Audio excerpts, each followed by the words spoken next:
Thor Ragnarok is a delicious blend of meaty action and sublime silliness. When Cate Blanchett, as Hela the goddess of death, strides through the treasure storehouse of her father, Odin, in Thor Ragnarok, she casts her eye about.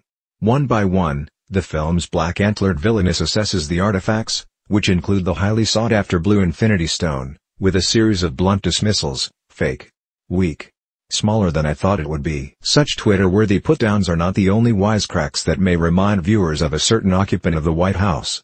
Somewhat later, in this cheekily self-aware and richly entertaining live-action comic book, we meet the Hulk, Mark Ruffalo, who, as fans of the Avengers franchise will recall, has been missing in action since the end of Age of Ultron. "Whatcha been up to, big guy?"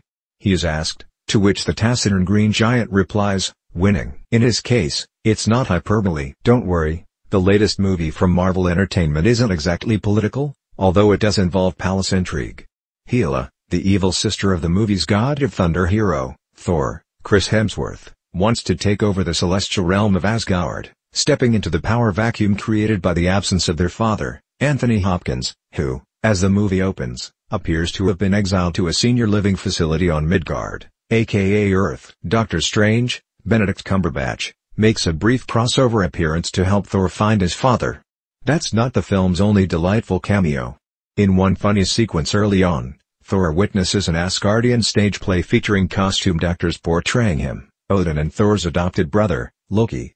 The casting, which is best kept secret, features two delightful surprises, and one that's very meta. The real Thor, for his part, means to put a stop to Hela's ambitions, while the real Loki, Tom Hiddleston, must decide whose side he's going to fight on, other than his own, as is his opportunistic habit. That's the internecine setup. In a nutshell, Thor, like Abraham Lincoln before him, must put together a team of rivals to take out Hela, who has used her powers to reanimate Asgard's dead warriors, long laid to rest.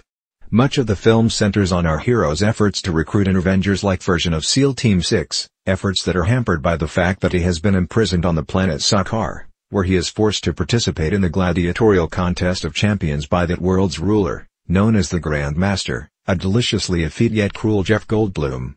There, he meets a fellow refugee from Asgard, Valkyrie, Creed's Tessa Thompson, and Korg, a CGI character made out of rocks who is voiced by the film's director, Taika Waititi, in one of filmdom's most satisfying examples of self-dealing. Waititi, a New Zealand actor and filmmaker known for such small, irreverent, indie charmers as What We Do in the Shadows, brings exactly the right balance of meaty action and sauciness to Ragnarok, which, although big, avoids the bloated, cartoon noir ponderousness that has, until Wonder Woman, plagued movies from the film arm of Marvel's rival, DC Comics. Everything always seems to work out, Thor reminds us, blithely, not just once, but twice, in a screenplay, by Eric Pearson, Craig Kyle and Christopher Yost, that elevates Ragnarok to the giddy heights of Guardians of the Galaxy and Deadpool in its refusal to take itself seriously. Perhaps elevate is not the best word here.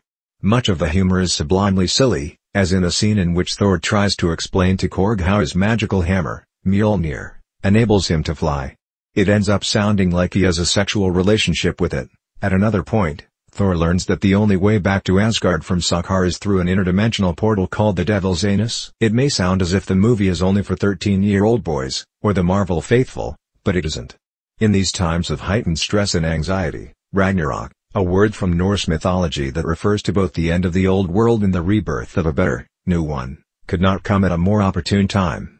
It's a movie that, to put it in terms that the film's screenwriters might appreciate, is thoroughly needed.